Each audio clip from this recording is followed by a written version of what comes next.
If I could meet my 10 years younger self today, these are the brutally honest truths I'm going to tell her.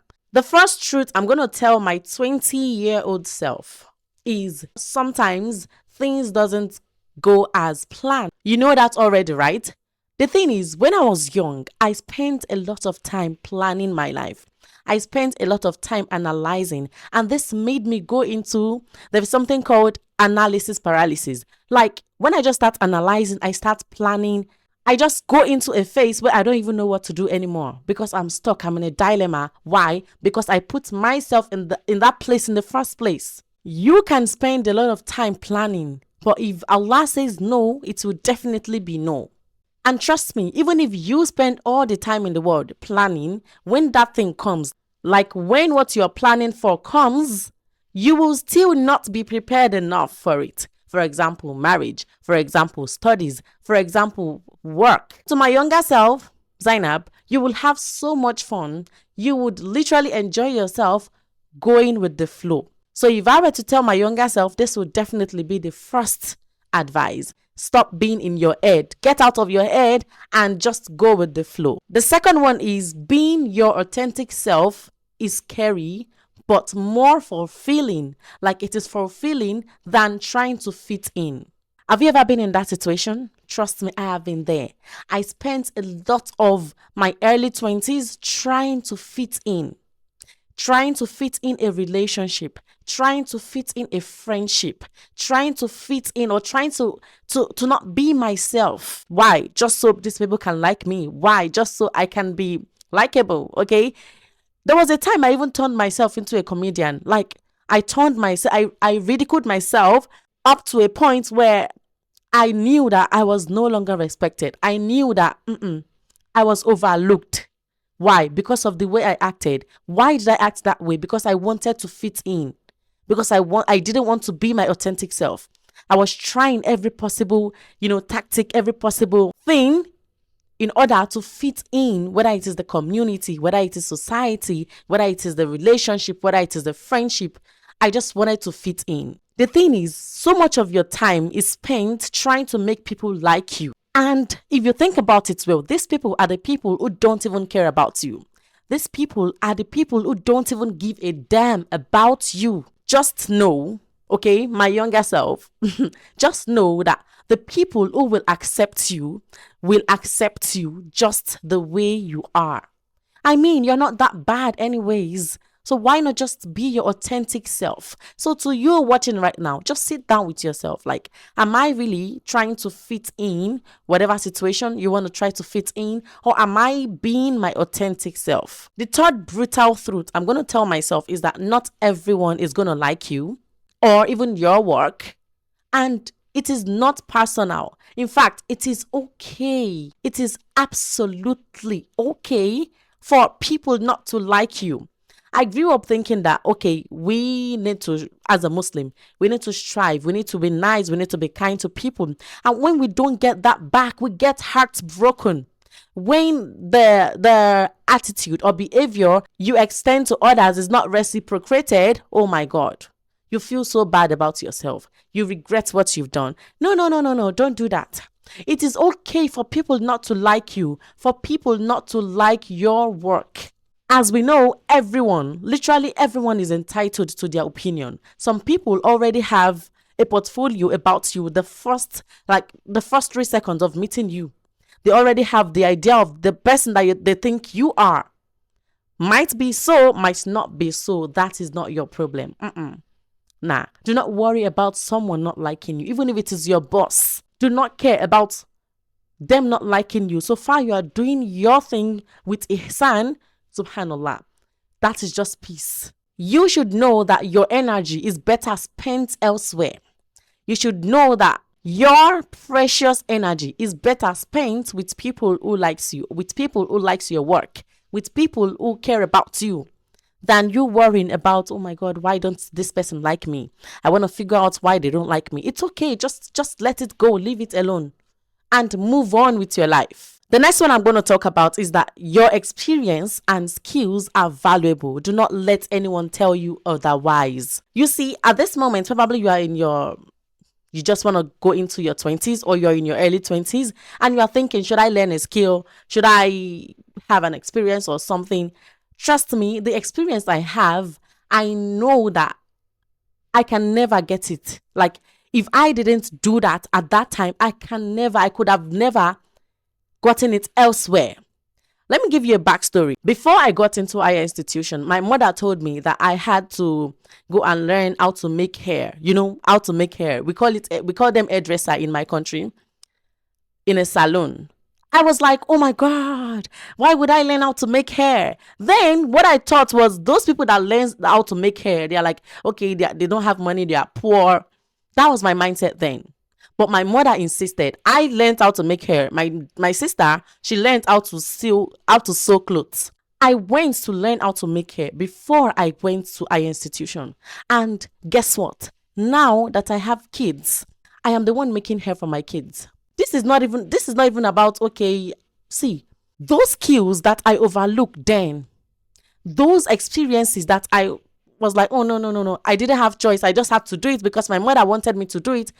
I am proud of that, because if that skills was not there, you would pay for people to get it done for you. And do not misunderstand me. Even if you know how to make hair, you can still pay for people. It just makes me proud that I can still do this for my kids, making their hair every single time. Another one is when I was done with my institution, I started working immediately as a laboratory technician. Even if my pay was small, it was an experience, and it is something I would never get back. I worked in a laboratory, then to an hospital as a laboratory technician in the hospital. If I didn't have the experience of working in a laboratory, that okay, the money they're paying me is gonna be too little, I wouldn't get the job I got. So do not even try to deceive yourself. Having a skill, having an experience. Now, for you, I'm not telling you to go and learn how to make hair or something. You might learn how to make content, how to create content, whether you want to show your face or you don't want to show your face. Go into tech. It is also a skill. There are lots of things you can learn and that it is yours. It is your knowledge. Recently, I bought a course that would help my life, in fact, to make me happy. It was so expensive. I didn't even think twice before I buy it. Like, I paid for it. Normally, if I would have told people before, the younger Zainab would have told like couple of people, like 3 people, there is this course, it is so and so price, and they would have freaked out. Why would you spend a lot of money on buying these things? You can just watch YouTube videos, when we definitely know that you will not find all the information you need on YouTube. I bought it and I have never been so happy about that particular area in my life. So do not look down on any skill. Do not look down on any experience. They are so valuable. The 5th truth I'm going to tell my younger self is that there is no right way to do most things in your life. The thing is, we have this, I don't know who brought that rule, that you have to go when you're an adult, you go to college, you marry, you become successful, then you have kids. See, there is no right way to all these things. There is absolutely no right, like, okay, this is the formula that works for me and will work for you. No, because it works for you might not work for me. If you're in your own situation right now, it's okay. You want to get married, then you go to school, or you want to get married, you go to school, then you have kids after, then you're successful after. It is okay. You want to get married, you have kids before you go to school. See, it is absolutely okay. There is no right or wrong way to success in your own life. Because I feel like it is hammered into our brain that these things has to look a certain way. These things has to go this certain way. No. If you feel like, okay, this is what is next in my life, but the society is telling you otherwise, my dear, make your istikhara and go on with your decision. The 6th truth I'm going to tell myself is that love is something you should never be afraid to give and to take. I don't want to go into too much details, but coming from my background, loving, when someone loves you, you're going to feel like, is this person real? Or this is too good to be true. Like they say, this is too good to be true. Then you use your hand to eventually turn down that opportunity or something because you are in doubt. And it's vice versa. Do not hold yourself back to giving people love. This love does not mean it should be a romantic one. Holding love, like holding kindness. I would say kindness, okay, to people that you're not in your marriage or something. People that are not in your marriage, right? Holding love, kindness, like, I mean, showing love and kindness wouldn't hurt you. I mean, it's not that you are expecting something back. You just love this person and it is okay. Being kind costs you nothing. And do not expect something whenever you are being kind to someone. Oh my God, I was so kind to her. I treated her this way. Look at what she did to me. Okay, do not even put an expectation on your kindness, on your love. Show love, accept love, or receive love so that you can be a happier soul, or you can be a more happy soul in this world. If you love people, tell them, let them know that you care about them. Okay, it's not everything that, okay, we are keeping grudges, though we are fighting. I don't want to show this person that I love them. You be doing para. Let yourself be loved and you also give love to others. Another brutal truth I'm gonna tell Zainab, the 20-year-old Zainab, is that quality over quantity. I learned this late in my life. Yeah. I was this person that didn't have much friends, but somehow I felt like it's not normal. I felt that you needed to have more people in your life. Let me give you a backstory. When I was in school, where I lived, in school you you live, right? You live. I was living in a student villa, and there were many students there. There were people that had friends. Like, they're just this group of friends. They are so happy. They cook together. They go to fetch water together. Now imagine me, only me. Like, I am single. I don't have any friend. I go to fetch water alone. I go to school alone. Subhanallah. I felt so lonely. Not lonely. I have people I speak with, but I felt that it's not normal. But I think maybe that's just the way I am. It is normal. Eventually, I had one friend then, and I realized that quantity is better than quality. Because trust me, when these people start fighting, you would hear secrets. See, you know how it is, right? It's not about how far, but how well. This is also about your clothes. This is something I'm just learning late in my life. Like I said, I am unlearning a lot of things, and I am relearning many things. Even your clothes, it is not about how far, but how well. If you have one quality things, I mean, if you have 1, 2, 3 quality shoes, quality clothes, it's better, like precious, than you having things that are not. There are so many, and when you dress, you're like, okay, what's she wearing? Do you know that the way you dress affects your mood? The way you dress affects your mood. This is something I'm trying to learn as I go. The way I dress affects my mood. It affects my personality throughout that time. So it is better to have quality than quantity. Your shoes, quality over quantity, right? Yeah. Next brutal truth I'm going to tell myself, I think this is the number 8, is that no one is as critical of you as you are of yourself. By the way, I don't know if you see this fly. It's just going around trying, taking a tour in my room. This kid has opened the door again. What to do? Anyways, no one is as critical of you as you are of yourself. I need you to understand that no matter how much love this person has for you, no matter how much love you think, I am so dear to this person, I am their number one, they love themselves more than you, which is normal, right? Do not be in delulu. Do not say, get out of that delusional, realm. You should be the one to take accountability of yourself. If you want your life to be better, you need to put in action. Nobody's gonna do it for you. No one is gonna see. If you want to know if there are opportunities right now, and the person that you think, oh my God, I'm this person's number one, they would choose themselves over you, and they won't even think about you when choosing themselves. This tip is most likely misunderstood among couples, like spouse. Oh my God, my spouse is number one. We know, but you are your number one. You should be your number one. If you want yourself to be better, start taking action. Nobody is coming to save you. In fact, no one is there to save you. You see what I'm talking about? Oh my God. I'm gonna. You want to get better? Start to scrutinize everything that you do.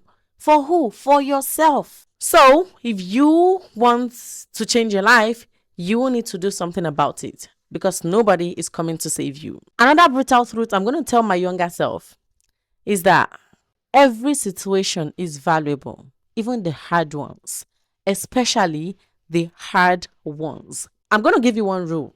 There is this rule of third. In life, 1/3 of the time, everything will go as planned. Like, okay, everywhere, everything is going as planned. Your business, your financial status, your mental health, everything is just going as planned. Another 1/3 of the time, it's like, I don't even understand what is going on. Right now, it's not bad, it is not good. We are just in the middle. And the third one, the third 1/3, right? Is that things will go bad. You will have the hard times. You would have the difficult times. You would have the times where, oh my God. But I need you to understand that those hard times, they are necessary. It's actually necessary. It's important. Sometimes, many of us, we have developed like strong mindset just because of the hard situation we have been in. And when we notice another hard situation, we brace ourselves. We like hold ourselves together that, okay, I'm not going to break down. Okay, let's stand. Okay, let me keep on going. Because what? Those hard times are very much needed for you to become the person that you are today. So it is okay, very much okay to fail sometimes. It is okay for you to be in some kind of situation where you are broke, you don't have money, even your mental health, the state is not so good. It is okay for sometimes your relationship with Allah is like, okay, declining a little bit. What Allah wants, Allah doesn't want anything from us, by the way. What you need is like, you should recognize this moment and what? Put in the effort and what? Strive to become better. The last one I'm going to tell my younger self is, Zainab, listen to your mother. I feel like there is this phase where everyone go through, we call it puberty or something like that you just want to rebel, you don't want to listen to anyone, you don't want to like, nobody can see anything to you. I'm a grown up. I need to do my things myself. Having kids now, I start to feel what my mother what she felt when she had her children. And subhanallah, it becomes overwhelming sometimes. I'm like, how was she able to do this? So, if you have this good mother, please listen to your mother. Most especially, do you know something I thought about this morning? Then my mother is like, when you wake up immediately from the bed, you have to pack your bed, make your bed immediately. Like, see, if you get out of the bed to go and make wudu for Fajr without making your bed, like folding your blankets, everything should be very neat. You are in hot soup. And now, now, when I wake up, it's kind of like part of me. I start doing everything. It's so good. It's like planning your day for the better. Imagine you waking up, making your bed, just something as simple as waking up and making your bed. It makes you ready for the day that, okay, I want to be productive today. I want to try to, meet my task today. Your parents keep telling you, go and sleep early, stop pressing your phone. You don't listen to them. Okay, I can watch Korean drama up until any time. Now, especially as a gym girly, you have to sleep by 9 p.m. You need your 8 hours of sleep, right? You need to eat well. So all these things our parents usually tell us then, but we don't listen. To my younger self, listen to your parents, because you will be a parent one day and you would know how it feels when your kids do not listen to you. And I want my kids to listen to me. Ya Allah, forgive me. Ya Allah, forgive every one of us. Anyways, that's the 10 brutal, honest truth I would love to tell myself if I could see my younger self right now, my 20-year-old self, just venturing into that 20s and wondering, or I wasn't even wondering, I'm not going to lie, I was excited that, I was excited then. Okay, so may Allah make it easy for every one of us. May Allah make whatever phase you are easy for you. Maybe you are in your 20s, your 30s, your 40s. You would definitely have something you want to tell your younger self. Probably it is okay to love yourself. It is okay to, just try to reflect and think about what you, even if it is what you would tell your younger self if you could see your younger self right now. This is my message to my younger self. I hope you learned from it. Till I see you in my next video. Assalamu alaikum wa rahmatullahi wa barakatuh.